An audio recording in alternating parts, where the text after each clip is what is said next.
देखिए, बिल्कुल परिवार के लिए और हम सब लोगों के लिए अपूरणीय क्षति है। इस युवा अवस्था में उनका ऐसे चले जाना, असमय जाना बहुत ही पीड़ादायक है और मैं उनकी ईश्वर से कामना करती हूँ कि भई उनकी आत्मा को शांति दे। और जो यादव परिवार है और जो उनकी पत्नी है अपर्णा जी और उनकी बच्चियों को ये जो भारी मतलब दुख का पहाड़ उनके ऊपर टूटा है, उसे दुख को सहने की भाई उन्हें क्षमता दे भगवान, और भाई उनकी आत्मा को शांति। और बहुत ही दुखद है, इतनी युवावस्था थी उनकी, बहुत ही दुखद घटना है। देखिए, एक तरफ देश में इतने संकट हैं, एक तरफ प्रधानमंत्री जी रोज विदेश दौरों पर हैं। अब कह रहे हैं अमल में कितना लाएंगे देखने की बात ये तो अभी कुछ दिन पहले, 3-4 दिन पहले ही शपथ ग्रहण समारोह हुए हैं और जिनमें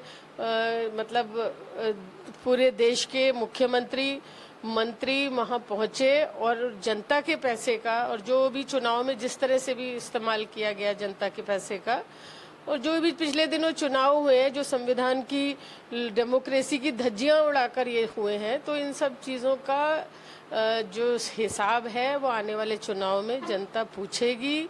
और मेरा कहना ये है कि हम कह रहे हैं, लेकिन वो जो वादे हैं, जो बातें हैं, वो अमल में आए, वो है असल बात। उधर नगर निगम ने देखिए, एक बात तो ये है, जहाँ तक सोने का सवाल है, हमारे देश के जो है लाखों लोग इस व्यापार से जुड़े हुए हैं। जो कारीगर हैं वो जुड़े हुए हैं, जो व्यवसायी हैं, स्वर्णकार हैं, वो जुड़े हुए हैं। तो इस तरह से अचानक इस तरह की घोषणा करने से तमाम लोग बेरोजगार होंगे और उनके घर में संकट पैदा हो जाएगा रोजी रोटी का। और दूसरी चीज़ ये है, जैसे आपने बताया कि डीजल पेट्रोल की बात, देखिए वो जनता से तो कह रहे हैं कि डीजल पेट्रोल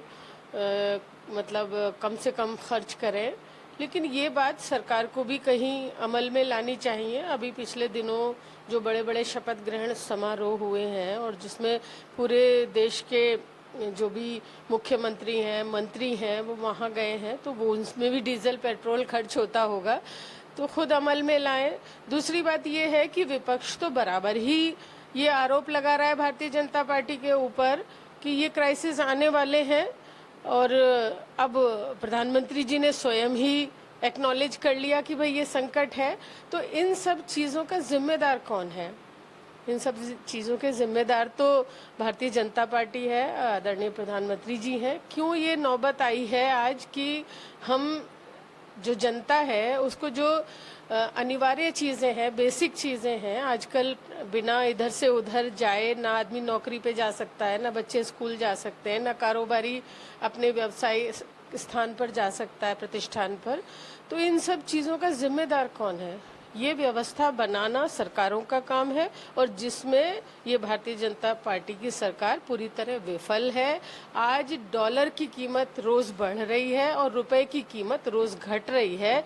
एक तरफ हम विश्व गुरु होने की बात दावा कर रहे हैं और एक तरफ कोई हमारे साथ नहीं है। शिष्य कौन है विश्व गुरु का?